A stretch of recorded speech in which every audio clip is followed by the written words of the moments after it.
Before you take your next scoop of creatine, pause for a second, because one small mistake could be the reason it's not working, or worse, the reason you're feeling bloated, tired, or just confused about whether you should even be using it. Creatine is one of the most researched and trusted supplements in the fitness world, backed by decades of studies and used by athletes of all levels. But here's the truth nobody really talks about. Research doesn't matter if the usage is wrong. A lot of people jump on creatine because they hear it builds muscle, boosts strength, and improves performance, but they never learn how to take it properly. As a result, they experience side effects, see no progress, and end up blaming the supplement instead of the mistakes behind it. Some people take too much, some don't drink enough water, others expect instant results without fixing their sleep, training, or nutrition. And then there's one side effect almost no one explains clearly. Something that can quietly affect how your body feels and performs if you're not paying attention. That's why today we're breaking down 7 common creatine mistakes that could be holding you back, draining your energy, or making you think creatine isn't for you. The goal isn't to scare you away from creatine, but to help you use it smarter. When done right, creatine can be simple, safe, and incredibly effective. When done wrong, it becomes frustrating and confusing. Let's clear that up so you can get the benefits without the stress. But before we begin, drop your name and the city you're watching from in the comments below. We read and reply to every single comment. Now, without any further ado, let's start with mistake number 7, and this one will surprise you. Mistake number 7, thinking creatine works like magic. Let's clear this up first. Creatine is powerful, but it's definitely not a miracle powder. A lot of people treat creatine like it's some kind of shortcut, as if one scoop a day will magically fix bad habits and deliver instant muscle. But that's not how it works. If your sleep is terrible, your workouts are inconsistent, and your nutrition is all over the place, creatine simply won't save you. You can take the best supplement in the world, but if you're only sleeping 5 hours a night, skipping workouts, or eating random meals with no real protein, your body has nothing solid to build on. Creatine works by supporting what you're already doing. It enhances strength, performance, and recovery, but only when the foundation is there. This is where a lot of people get frustrated. They take creatine for weeks, see little to no change, and immediately assume the supplement is useless or doesn't work for them. In reality, the real issue is that the basics are being ignored. Training without intensity, changing workout programs every week, or barely moving at all won't give creatine anything to amplify. The same goes for nutrition.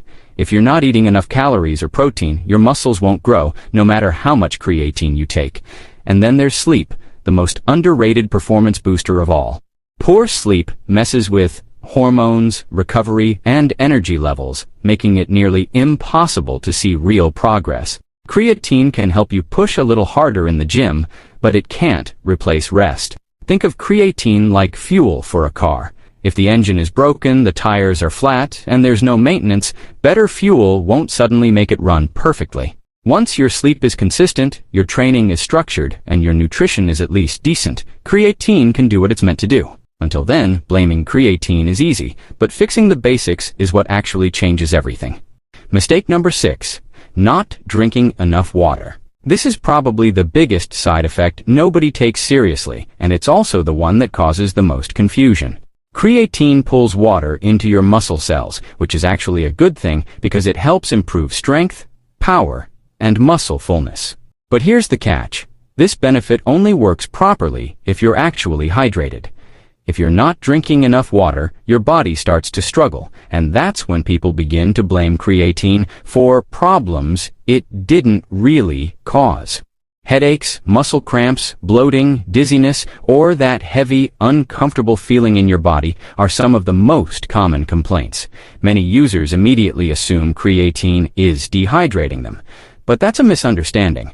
Creatine itself does not dehydrate you. What happens is that water is being shifted into your muscles, and if you're already low on fluids, the rest of your body feels the shortage. This can make you feel sluggish, tight, or even mentally foggy during the day or in your workouts. Another mistake people make is taking creatine while drinking mostly coffee, soda, or sugary drinks, thinking that counts as hydration. It doesn't. Your body needs enough plain water to support the way creatine works. When hydration is poor, digestion can also slow down, leading to bloating and stomach discomfort that gets unfairly blamed on the supplement. On the flip side, when water intake is adequate, creatine usually feels smooth and effective, with fewer side effects and better performance in the gym. Your muscles feel fuller, pumps feel better, and recovery tends to improve. A simple rule is this: if you're using creatine, you should be more mindful of your water intake, not scared of the supplement itself. Drinking consistently throughout the day, not just around workouts, can make a noticeable difference in how your body responds. So if creatine has ever made you feel off, the real issue might not be the creatine at all. It might just be that your hydration wasn't keeping up with it.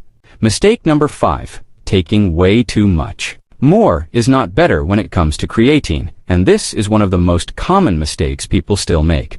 A lot of users assume that if 5 grams works, then 10 or even 20 grams must work faster. In reality, that mindset usually leads to stomach discomfort, bloating, diarrhea, and a lot of wasted supplement.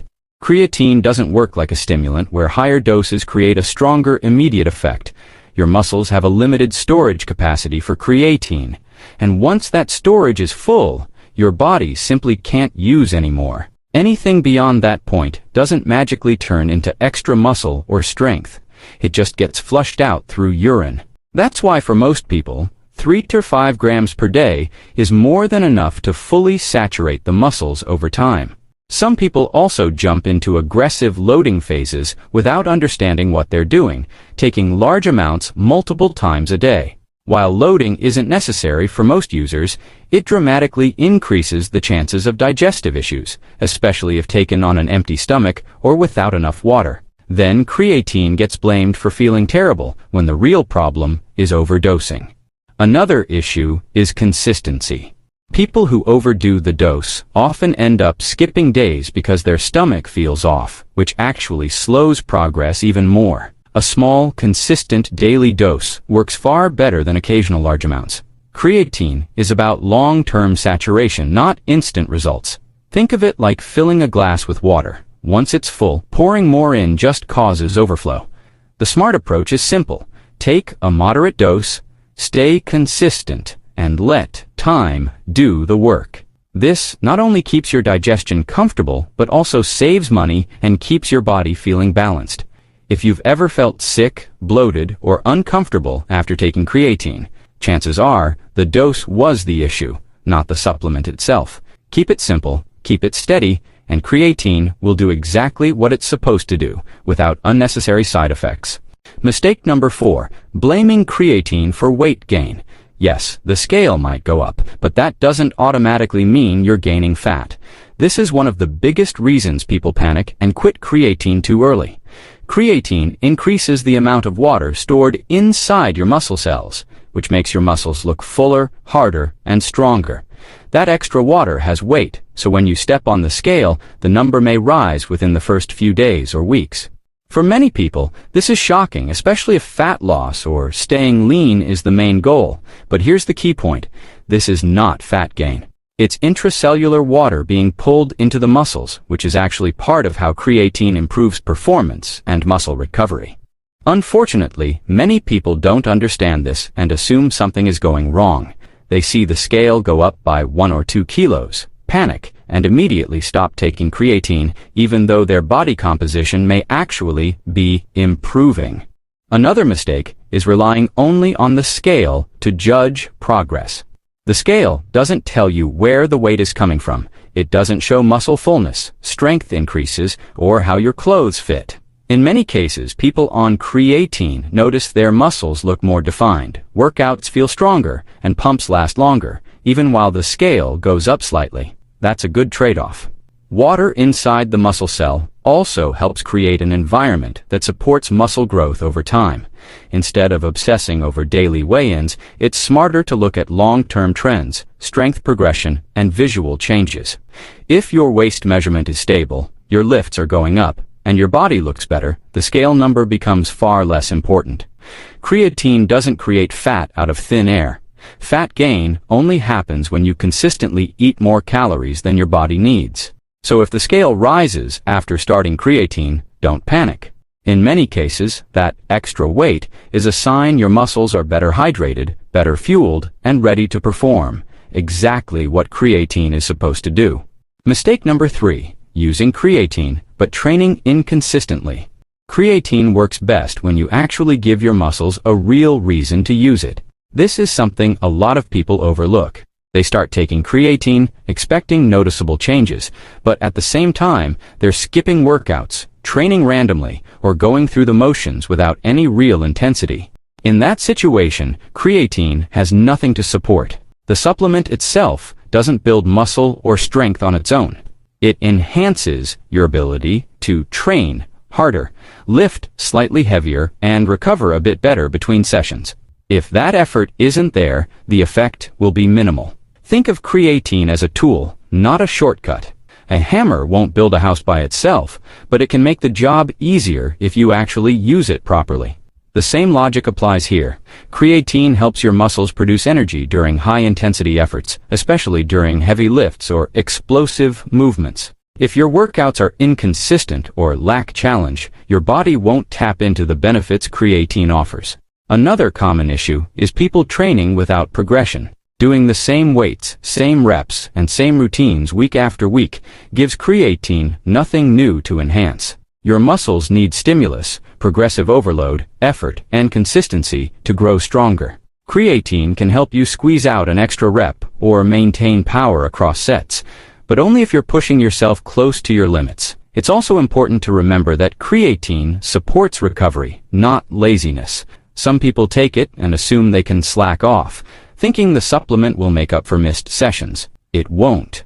In fact, the people who benefit the most from creatine are usually those who already train regularly and with purpose. They show up, they follow a structured plan, and they challenge their muscles. That's when creatine really shines. So if you're using creatine but not seeing results, it's worth looking honestly at your training habits.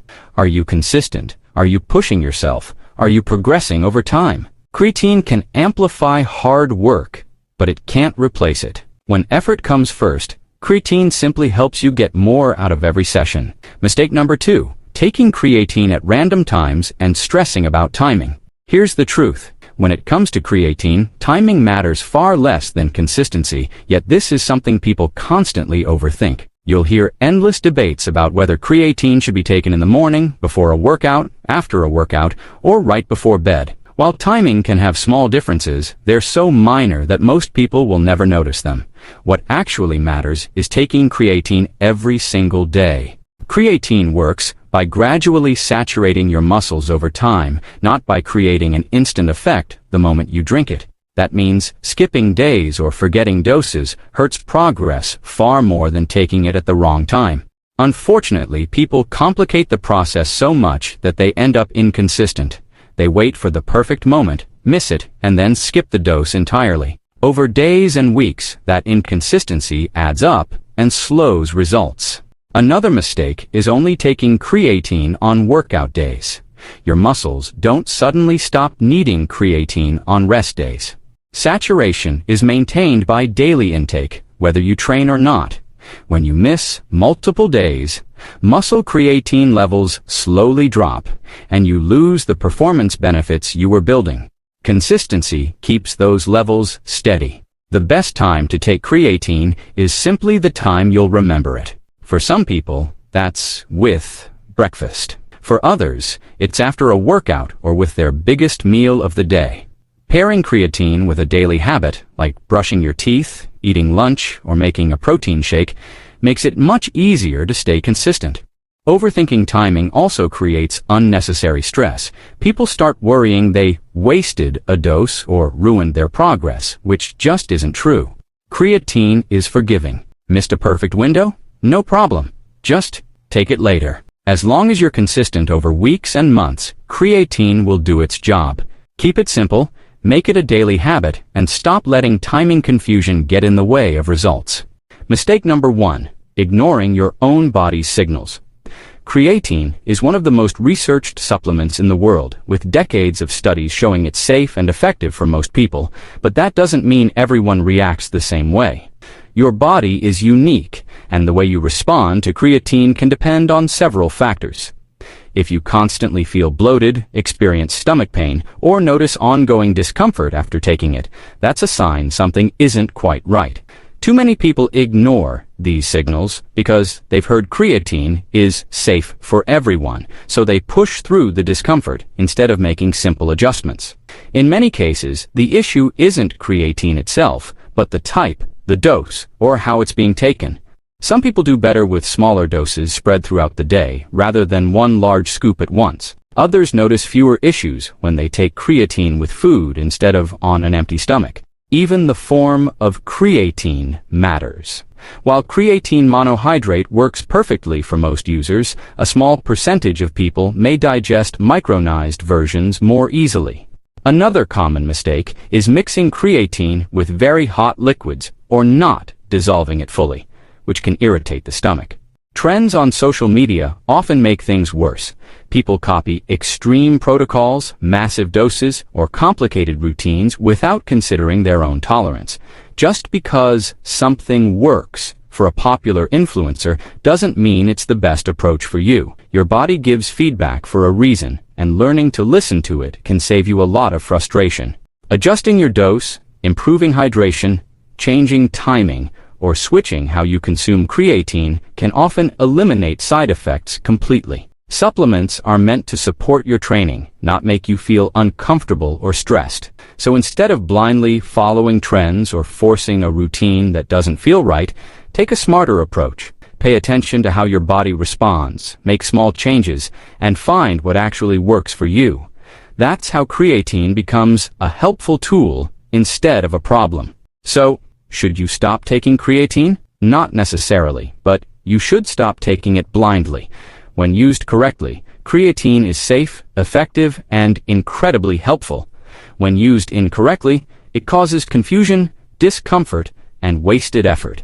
If this video helped you, hit the like button, subscribe for more no BS fitness content, and tell me in the comments, are you taking creatine right now, or are you thinking about starting? Let's talk about it.